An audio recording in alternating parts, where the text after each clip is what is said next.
Welcome to Ashwath kitchen. இன்னைக்கு கேரளா ஸ்டைலில் குழா புட்டு செய்ய போகிறோம், வாங்க பார்க்கலாம். இதுக்கு முக்கியமாக தேவையான பொருள் பச்சரிசி கழுவி 1/2 hour ஊற வச்சு ரூம் டெம்பரேச்சரில் காய வச்சு இந்த கையில் அழுத்தி பிடிச்சா ஒற்றை பதத்தில் இருக்கணும். இந்த மாதிரி பதத்தில் எடுத்து மிக்சியில் போட்டு அரைச்சி நைஸாகவும் இல்லாமல் ரொம்ப குறன்னு இல்லாமல் நார்மலாக ஜலிச்சு எடுத்து வச்சுருக்கேன் பாருங்கள். இப்போ ஸ்டவ் ஆன் பண்ணிக்கலாம். வானல் காஞ்சதுக்கப்புறம் மாவு அதில் போட்டு நல்லா வறுத்து எடுத்துக்கலாம். வானல் சூடு ஏறிடுச்சு, மாவை கொட்டி நல்லா வதக்கிக்கலாம். இந்த மாவு பலன்னு அப்படியே வரணும், ரொம்ப டார்க்காக வறுக்கக்கூடாது. இந்த கலர் மாதிரி கொஞ்சம் லைட் கலர் வரும். இந்த மாவு ஒயிட் கலர்லேருந்து நெக்ஸ்ட் ஸ்டேஜ் போகும். எப்படின்னா லைட் கலராக அந்த பால் பவுடர் கலர் மாதிரி வரும். அந்த கலர் மாறுற வரைக்கும் நம்ம வதக்கணும், லோ ஃப்ளேமில் வச்சு வதக்கணும்.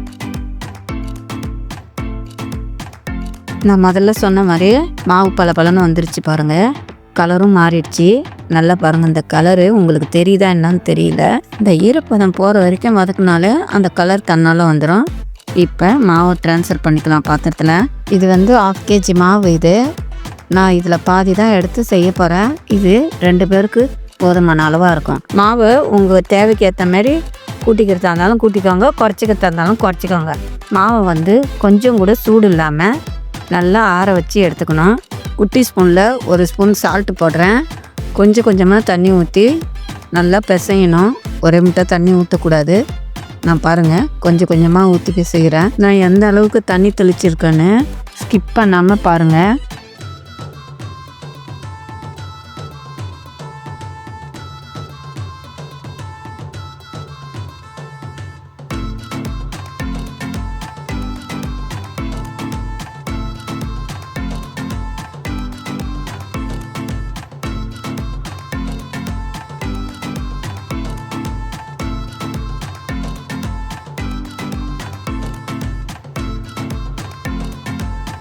கரெக்டான பதம் வந்துருச்சு. இதை பாருங்கள், கொஞ்சம் அழுத்தி பார்த்தோம்னா அப்படியே கொழுக்கட்டை மாதிரி நிற்கணும். அதுதான் பதம். வாசனைக்கு 3 ஏலக்காய் பவுடர் பண்ணி போட்டு லைட்டாக மிக்ஸ் பண்ணி விட்டுக்கிறேன். மாவு ரெடி ஆகிடுச்சு. குழா புட்டு பாத்திரத்தில் தண்ணியை ஊற்றிக்கலாம். பாதி அளவு தண்ணி ஊற்றிக்கணும். ஸ்டவ் ஆன் பண்ணிக்கலாம். குழா புட்டு பாத்திரத்தோட இன்னொரு பார்ட் இருக்குது, அதுக்குள்ளே தேங்காய் எண்ணெய் அப்ளை பண்ணிக்கோங்க. நான் எண்ணெய் அப்ளை பண்ணது வீடியோவில் தெரியல, ஆனால் நான் அப்ளை பண்ணிட்டேன். இப்போ அது உள்ள ஜல்லடை மாதிரி ஒன்று இருக்கும், அதை கரெக்டாக செட் பண்ணிக்கணும். இப்போ துருவி வச்சிருந்த தேங்காயை அது மேலே லைட்டாக தூவிக்கணும். இல்லைன்னா நேராக நம்ம மாவு அள்ளி போட்டோம்னா ஓட்டை வழியாக வெளியில் வந்துடும். அதுக்கு தான் தேங்காய் போடுறோம். ஃபஸ்ட்டு ஹோல்ஸ் மறையிற அளவுக்கு தேங்காய் போட்டால் போதும். அதுக்கு மேலே மாவு போட்டோம்னா அந்த தேங்காயும் மாவும் சேர்ந்து நல்ல ஒரு ஸ்மெல்லும் டேஸ்ட்டும் வரும்.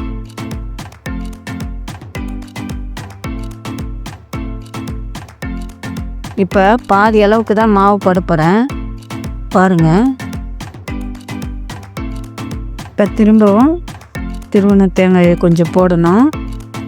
மறுபடியும் அது மேலே மாவு போடணும், கொஞ்சமாக போடணும்.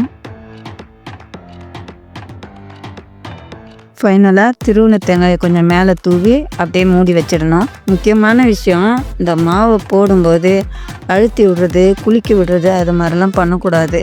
ஏன்னா மாவு ரொம்ப அழுந்துடுச்சுன்னா வேகாமல் நின்னோட நடுவுலலாம். அதுக்காக தான் அப்படியே மேலாக்க பூ மாதிரி தூவி மூடி வச்சிடணும். புட்டு வேகிறதுக்கு 3 to 5 நிமிஷம் தான் ஆகும். மாவை ரெடி பண்ண மட்டும்தான் லேட் ஆகும்.